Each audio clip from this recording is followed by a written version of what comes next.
এটা হলো রেফ্রিজারেটরের একটা মেকানিক্যাল সাইকেল। দেখি রেফ্রিজারেটরের মেকানিক্যাল সাইকেল। রেফ্রিজারেটর কি? ফ্রিজের একটা মেকানিক্যাল সাইকেল।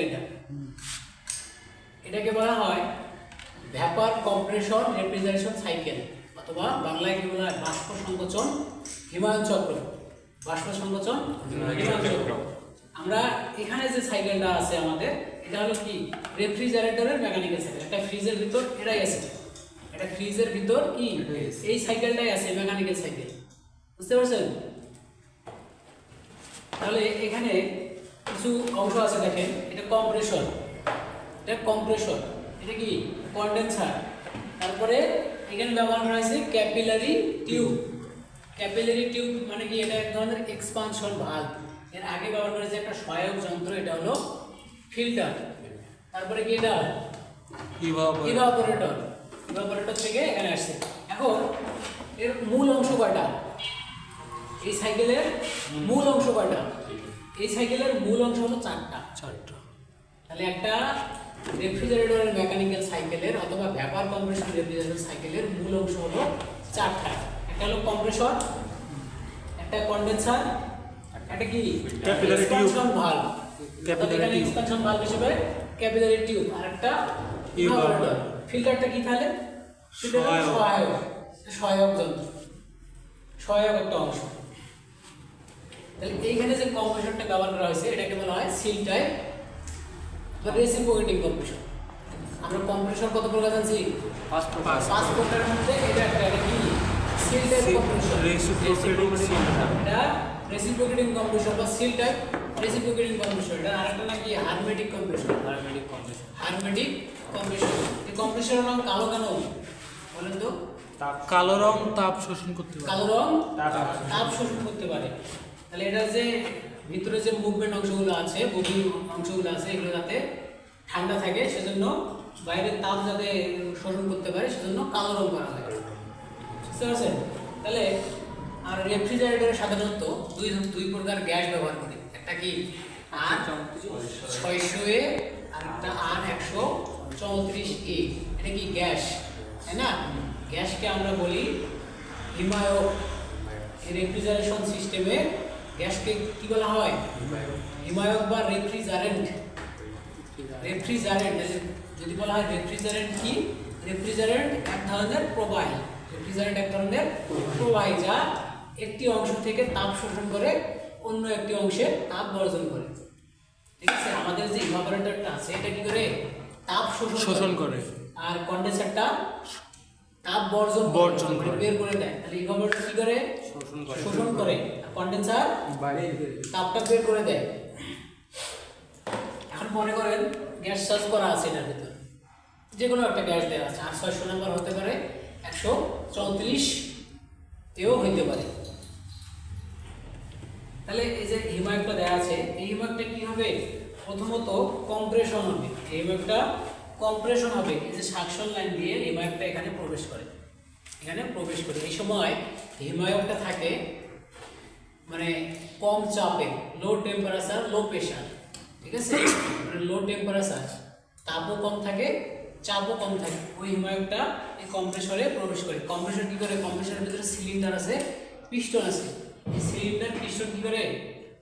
সিলিন্ডারের ভিতরে পিস্টনটা ওঠানামা করে না? তাহলে ওখানে চাপ সৃষ্টি হয়, সংকোচন হয়। ফলে গ্যাসটা কি হয়? যে হিমায়কটা ব্যবহার করছে, ওটার তাপমাত্রা বেড়ে যায়, তাপমাত্রা বেশি হয়ে যায়, আর চাপও বেশি হয়ে যায়। তাহলে কি হয়? চাপ এবং তাপমাত্রা বেশি হয়ে যায়। কে বাড়াচ্ছে? এটা কম্প্রেসর বাড়াচ্ছে। কিভাবে? এর সংকোচন করতেছে, কম্প্রেশন করতেছে। তাহলে এর কাজটা কি হলো? সংকোচন করার মাধ্যমে তাপ ও চাপ বৃদ্ধি করা। এই যে চাপ এবং তাপ বৃদ্ধি পাইল হিমায়কটা, এটা কি? এটা বাষ্পীয় হিমায়ক। এই বাষ্পীয় হিমায়কটা এই যে ডিসচার্জ লাইনের মাধ্যমে কোথায় আসে?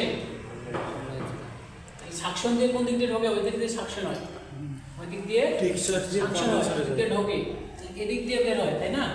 এদিক দিয়ে কি হয়? যে টেম্পারেচার বৃদ্ধি করছে এবং তাপ ও চাপ বৃদ্ধি করছে, তাপমাত্রা এবং চাপ দুটাই বাড়াইছে। এই বৃদ্ধি করা হিমায়কটা এদিক দিয়ে কোথায় আসবে? কন্ডেন্সারে আসবে। এটা বাষ্পীয় হিমায়ক।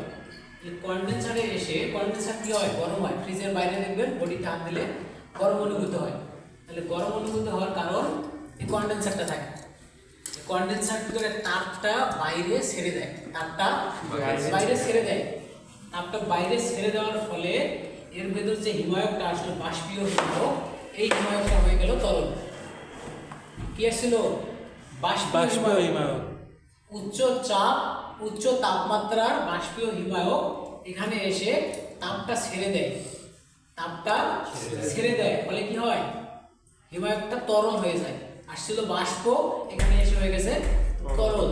আর তাপমাত্রাটা ছেড়ে দিছে, চাপ কিন্তু ঠিক আছে, তাপমাত্রাটা ছেড়ে দিছে, তরল হিমায়ক। এবং এই হিমায়কটা এদিক দিয়ে কোথায় আসে, এখানে আসে ক্যাপিলারি টিউবে। ক্যাপিলারি টিউবটা কি করে, এর চাপটা নিয়ন্ত্রণ করে বা চাপটা কমায় দেয়।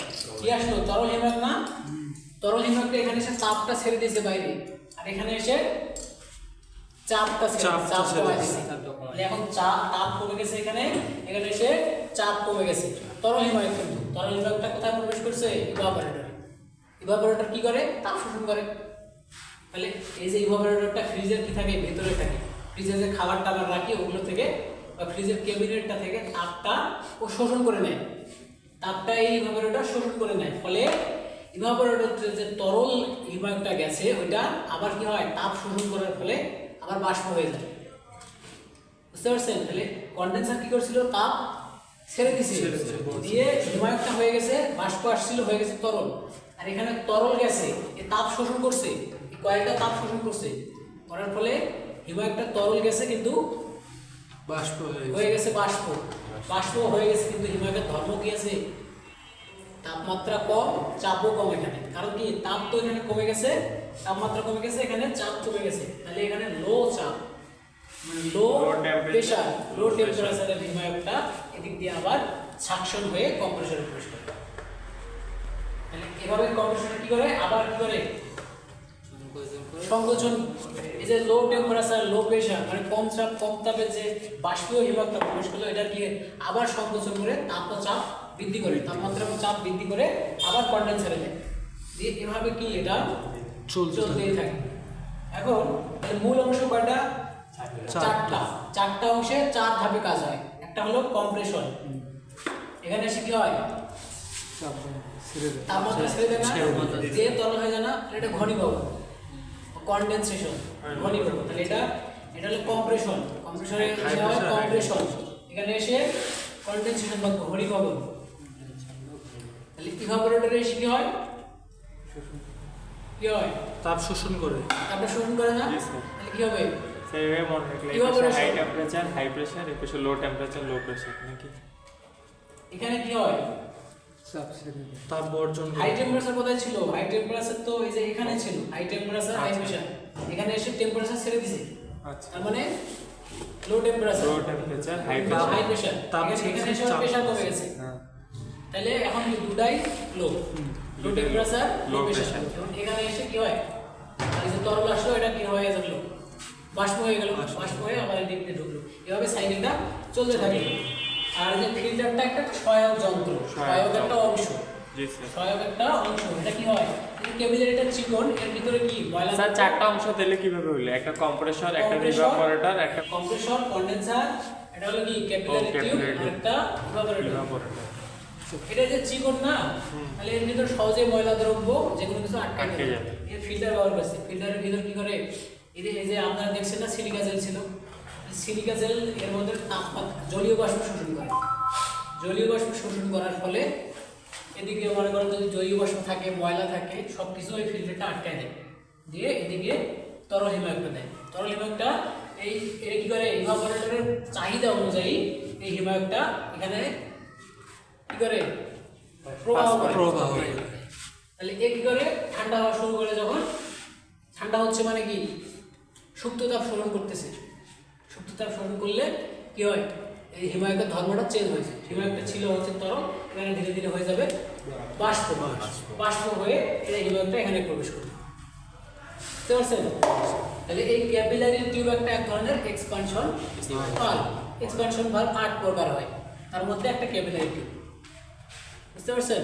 জি স্যার। তাহলে হ্যান্ড এক্সপ্যানশন ভালভ আছে, automatic expansion valve, solenoid valve, capillary tube, এরকম 8 প্রকার আছে। কাট করে দিই, ঠিক আছে, অফ করে দিই, শেষ। এটা এখন চালাই নাকি?